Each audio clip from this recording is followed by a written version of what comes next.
don't accept the cartoon version of Satan and the fall. Because once you really look at Scripture, that version just doesn't survive contact with reality. The popular story goes like this. An angel named Lucifer gets prideful, decides he wants God's job, rebels, and God throws him out of heaven. End of story. That sounds tidy. It also creates problems everywhere. Scripture does not describe beings like Lucifer as naive, confused, or operating with partial information.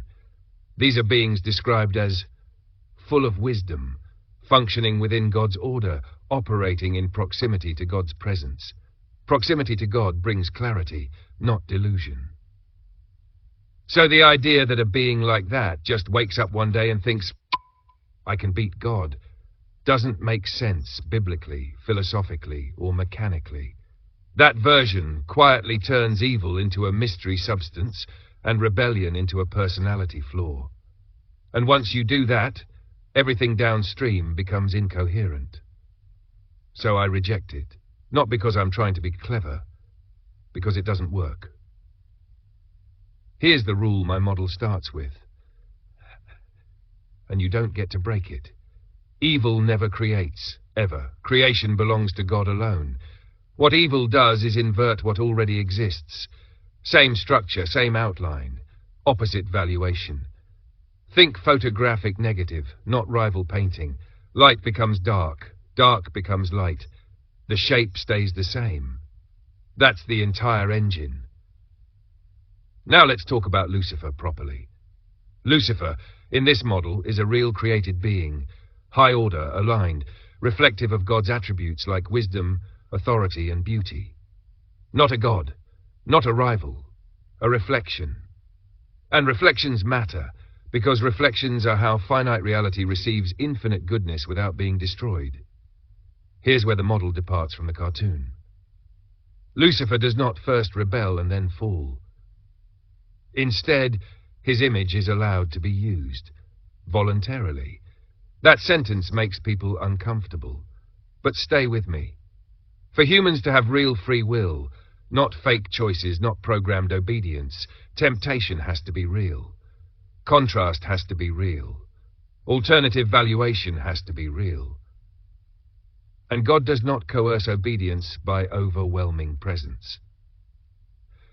He allows room to choose.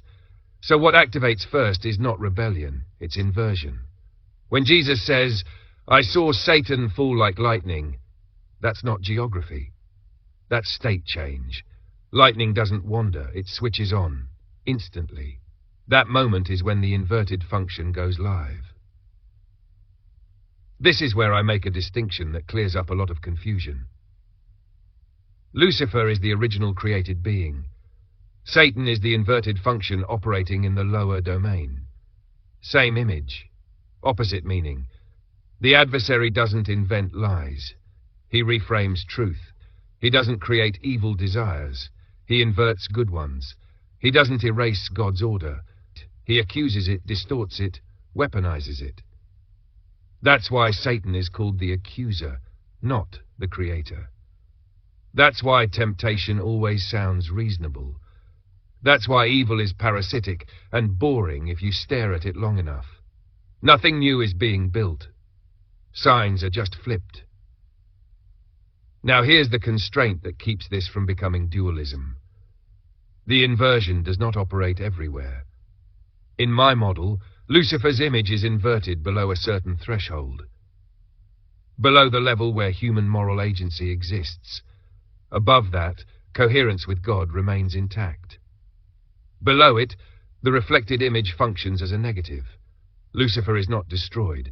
Lucifer is not annihilated. Lucifer is not secretly God's enemy all along.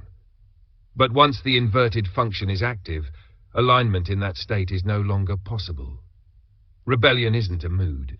Rebellion is a mechanical consequence of inversion. An inverted signal cannot remain coherent in a perfectly aligned system. So yes, later there is enforcement, there is removal, there is casting down. But that is containment, not surprise. Heaven didn't lose control. Heaven enforced coherence. This also explains why Satan is powerful, but bounded. He cannot create life. He cannot create love. He cannot create meaning. He cannot generate goodness. He can only distort what already exists. He can only operate where permission exists. And he is temporary. Negatives don't outlast originals. Shadows don't survive full illumination. So Satan is not a near-equal rival to God. He is ontologically weaker, dependent, and running on borrowed structure. He's not winning a cosmic war. He's stalling, accusing, and inverting until the system is resolved. And that's where we're going next. Because once you understand inversion, the next question becomes unavoidable. What is it like for a human soul to be born into a world where inversion is already active? What does it mean to live inside a reality that is still good, still ordered, but misvalued? That's the next step. After that, we'll come back to Christ, not as a patch, not as a moral teacher, but as the only possible way this system could ever be healed. Once you understand God, the Spirit, Christ before incarnation and inversion, the next question is unavoidable. What exactly is a human soul, and what is it like to live here?